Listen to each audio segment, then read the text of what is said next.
340 engineers. That's the number that reportedly said yes. Not to a startup, not to a Silicon Valley moonshot, not even to a company trying to invent the next big thing. They said yes to relocation offers tied to China's semiconductor industry, with some compensation packages reportedly reaching as high as $1.5 million. When a country starts paying that kind of money for engineers, the story isn't about salaries anymore. It's about scarcity. And scarcity is where things get interesting. People often describe this as a manufacturing advantage. I think that's incomplete. TSMC's real advantage isn't its factories, it's the people inside them. That distinction matters. A factory can be copied. A building can be replicated. Given enough money, governments can subsidize construction, import machinery, and hire contractors. Human expertise doesn't work that way. You cannot fast forward 20 years of manufacturing experience. You cannot download lessons learned from thousands of production failures. You cannot order institutional knowledge from a supplier. The semiconductor industry learned this decades ago. Governments are now learning it too. And that's why the figure in the headline matters far more than most people realize. Because every one of those engineers carries something far more valuable than their resume. They carry accumulated knowledge. Think about the absurdity of the situation for a moment. The United States spends billions through legislation like the CHIPS Act to strengthen domestic semiconductor capabilities. China spends billions attempting to accelerate its own technological self-sufficiency. Taiwan invests heavily to preserve its leadership position. After all that, the battle keeps returning to individual engineers. Somewhere, a policymaker probably spent months drafting a strategic industrial plan, only to discover that an experienced process engineer can influence outcomes more directly than 100 pages of government paperwork. That's not a criticism, it's just reality. The modern economy runs on expertise, and expertise is mobile. Now, supporters of China's strategy argue that this is simply how competitive industries function. Talented people move where opportunities exist. Scientists relocate. Engineers change employers. Knowledge spreads. That's how technological progress has always worked. They're not wrong. The United States benefited enormously from international talent throughout the 20th century. Europe recruits researchers from around the world. Singapore has built entire sectors by attracting skilled professionals. Talent migration isn't unusual. What's unusual is the scale of geopolitical attention surrounding it. When semiconductor engineers move, intelligence agencies notice. Trade officials notice. Military planners notice. That alone should tell us something. Because if these individuals were merely employees, governments wouldn't care nearly as much. They're watching because advanced chips have become foundational to economic power, military capability, and increasingly, artificial intelligence. Which leads to a question that sits underneath this entire story. If China is willing to spend extraordinary sums recruiting semiconductor talent, what exactly are they trying to accelerate? And perhaps more importantly, what do they know that everyone else is suddenly worried about? Because the deeper you dig into this recruitment campaign, the less it looks like a hiring story, and the more it looks like a race against time. Because despite all the headlines about artificial intelligence, electric vehicles, quantum computing, and military technology, nearly all of those industries depend on one thing: advanced semiconductors. Remove modern chips from the equation, and much of the digital economy suddenly looks like a very expensive collection of paperweights. Which brings us to Taiwan. For years, Taiwan Semiconductor Manufacturing Company, better known as TSMC, has occupied a position unlike almost any other company on Earth. It manufactures the most advanced chips for firms that are otherwise bitter competitors. Apple, Nvidia, AMD, Qualcomm, and countless others all depend on capabilities that very few organizations can match. To understand why China is pursuing engineers so aggressively, you have to appreciate the scale of the problem it's trying to solve.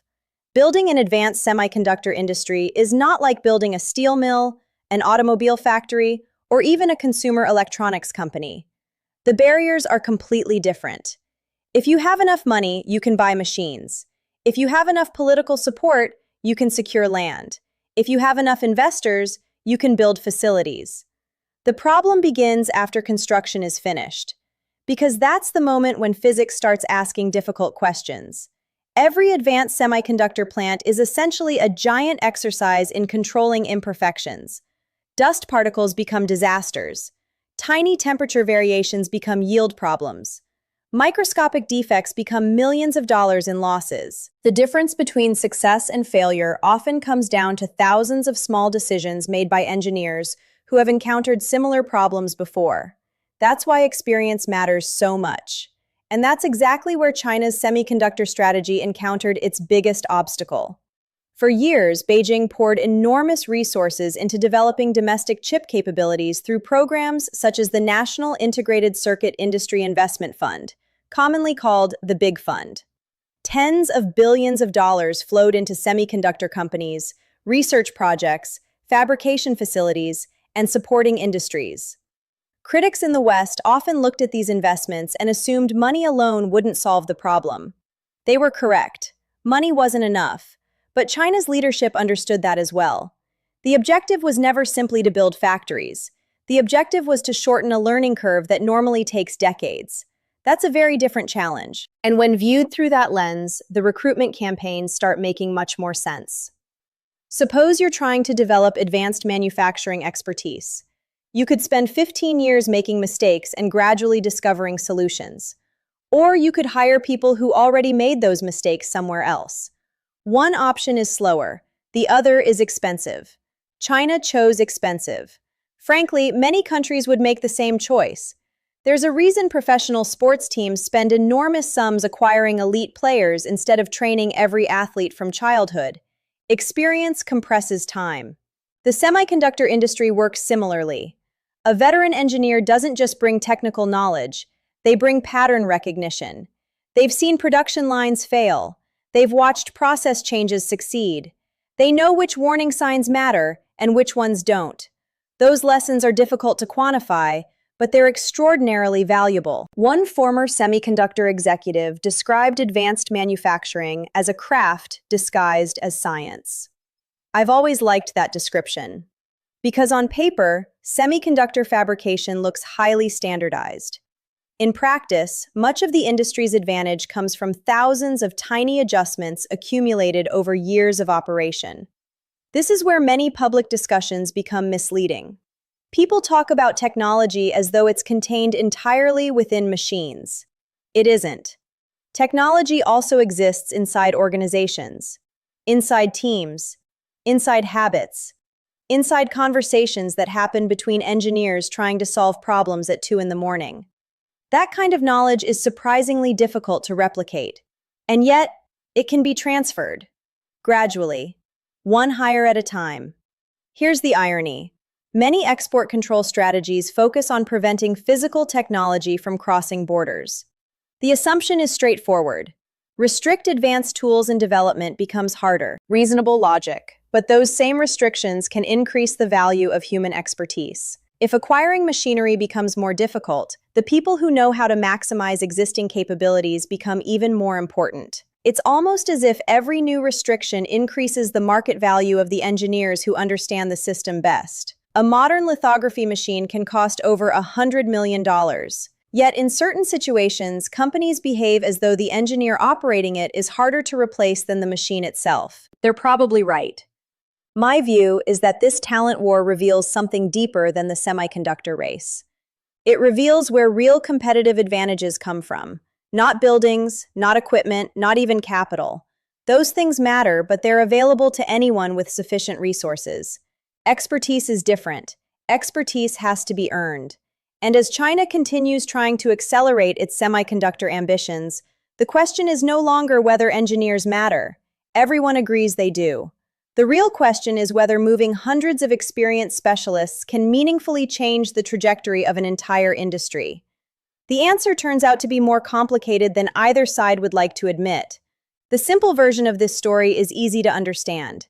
China recruits engineers. China gains knowledge. China gets stronger. Taiwan loses talent. Case closed. Except that's not how semiconductor ecosystems actually work. And this is where the conversation becomes far more interesting. Because hiring engineers and reproducing TSMC are not the same thing. Not even close. Imagine buying the entire pit crew from a Formula One team. You'd gain extraordinary talent, you'd gain experience, you'd gain people who understand how winning works. But you wouldn't automatically inherit the entire organization that produced those results. Semiconductors operate under a similar logic. TSMC's strength isn't the product of a handful of brilliant individuals. It's the result of thousands of specialists working inside an ecosystem that has been refining itself for decades. Equipment suppliers know what TSMC needs. Chemical providers know what standards must be met. Software vendors understand its workflows. Universities produce graduates tailored to industry requirements. Managers know how to coordinate all of it. That's the real advantage, an ecosystem. And ecosystems don't fit into moving boxes. This is the strongest argument against the idea that China can simply recruit its way to semiconductor dominance. The skeptics point out that advanced chip manufacturing requires much more than talent. It requires supply chains, equipment access, organizational culture, and years of coordinated execution. They're right, but I think many of those same skeptics make a different mistake. They assume the goal is replication. It may not be. China doesn't necessarily need to build a second TSMC. It only needs to narrow the gap enough to achieve its strategic objectives. That's a much lower bar. And this is where the story takes an unexpected turn. Remember the 340 engineers from the opening? Most people see 340 individuals. I see multipliers. Because expertise doesn't remain confined to one person. An experienced engineer trains colleagues. Those colleagues become team leaders. Team leaders train new hires. Knowledge spreads. Slowly at first, then all at once. History is full of examples. The United States absorbed scientific talent fleeing Europe during the 20th century and transformed entire industries. Japan imported manufacturing knowledge and adapted it to local conditions. South Korea spent decades learning from global leaders before becoming one itself. None of these countries copied another nation's ecosystem overnight. They learned enough to create their own. That's an important distinction. Innovation doesn't always begin with invention. Sometimes it begins with absorption, then adaptation, then improvement. China understands this process extremely well. It's one reason Beijing appears willing to spend so aggressively on semiconductor talent, despite the political controversy surrounding it. From China's perspective, every engineer represents compressed time. And time is the one thing no government can manufacture. Here's where I have a genuine question. What happens if this trend accelerates? Not 340 engineers, not 500. What if thousands of semiconductor specialists across Asia begin treating their expertise as a globally tradable asset? The implications become enormous. Suddenly, the competition isn't about factories anymore. It's about retention. Who can keep their best people? Who can offer better opportunities? Who can create environments where experts actually want to stay? Those questions are much harder than building facilities. A government can approve billions for construction in a single announcement. Convincing highly skilled professionals to remain in one ecosystem for decades is another matter entirely. There's also a dry irony hidden inside all this. For years, analysts measured semiconductor power through production capacity, market share, and technology nodes. Useful metrics. But increasingly, the most important variable may be one that's hardest to quantify. Learning speed. Which organization can acquire knowledge faster? Which industry can spread expertise more effectively? Which country can transform experience into capability before competitors do the same? Those questions don't appear in quarterly earnings reports. Yet they may determine the future of the semiconductor race more than any factory announcement ever will. And once you start looking at the story through that lens, the recruitment campaign stops looking like an isolated event.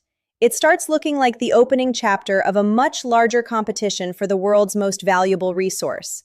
Not oil, not rare earth minerals, not even advanced machinery, human expertise. The most revealing number in this story might not be $1.5 million.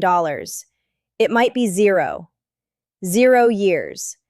Because that's how long it takes for a country to discover it has a talent problem after the talent has already left.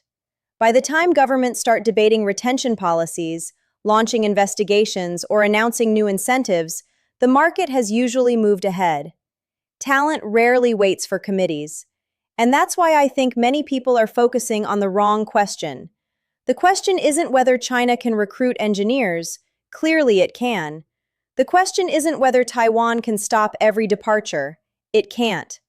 The real question is whether semiconductor leadership in the future will belong to the countries that build the best factories or the countries that build the best environments for highly skilled people. Those are not always the same thing. Throughout modern history, industries have often followed talent rather than the other way around. Capital moves toward expertise. Companies move toward expertise. Research follows expertise. Eventually, entire ecosystems emerge around concentrations of highly capable individuals. Silicon Valley wasn't created because someone drew lines on a map. It emerged because talented people wanted to work near other talented people. The same principle applies to semiconductors. And that's what makes this competition so fascinating. Because unlike machinery, talent has preferences. Engineers care about compensation, certainly, but they also care about career growth, access to advanced projects, quality of life, research opportunities, professional freedom, the ability to work alongside other top performers. Money opens doors. It doesn't always determine where people stay. That's why I think both the optimistic and pessimistic interpretations of this story miss something important. The optimistic view says China is rapidly accumulating expertise and will eventually close the gap. There is evidence supporting that argument. China's semiconductor industry today is significantly more capable than it was 10 years ago. Even under mounting restrictions, progress continued. Not everywhere, not equally, but enough to surprise many observers. The pessimistic view argues that advanced semiconductor leadership remains extraordinarily difficult to replicate. There is evidence for that argument too. TSMC still occupies a position that competitors have struggled to challenge. Its manufacturing culture, supplier relationships, operational discipline, and accumulated knowledge represent advantages built over decades. Both statements can be true simultaneously. China can improve substantially without overtaking TSMC. Taiwan can remain a leader while still facing growing competitive pressure. Reality often refuses to choose a side. My own prediction is relatively simple. The semiconductor race of the 2030s will look very different from the semiconductor race of the 2020s. Not because one country suddenly wins, not because another suddenly loses, because the competition itself is changing. The first phase focused on factories. The second phase focused on equipment. The phase we're entering appears increasingly focused on people, engineers, researchers, materials specialists, packaging experts, the individuals capable of converting billion-dollar investments into technological capability. Countries that attract these people will gain momentum. Countries that assume talent remains loyal indefinitely may discover otherwise. And there's one final irony worth mentioning. For years, advanced semiconductors were discussed as a story about technology. The deeper I look into it, the more it feels like a story about human beings. Every breakthrough process node, every manufacturing improvement, every increase in yield, every successful fabrication line. Somewhere behind it sits a group of people solving problems that most of us never see. That's the hidden layer beneath the global chip industry. The machines matter, the factories matter, the funding matters, but none of them accomplish much without the people who know what they're doing. So when headlines report that hundreds of engineers accepted offers worth extraordinary sums of money, don't think of it as a recruiting story. Think of it as a signal. A signal that nations are beginning to recognize what may become the defining economic reality of this century. The most valuable strategic resource is no longer buried underground. It walks into work every morning. And if current trends continue, the biggest geopolitical battles of the next decade may not be fought over territory, trade routes, or even technology itself. They may be fought over the people who understand that technology better than anyone else. If you enjoyed this analysis, stick around for the next one. The world's most important competition is becoming less about what countries own and more about who they can convince to stay. And judging by the price tags we're starting to see, that competition is only getting started.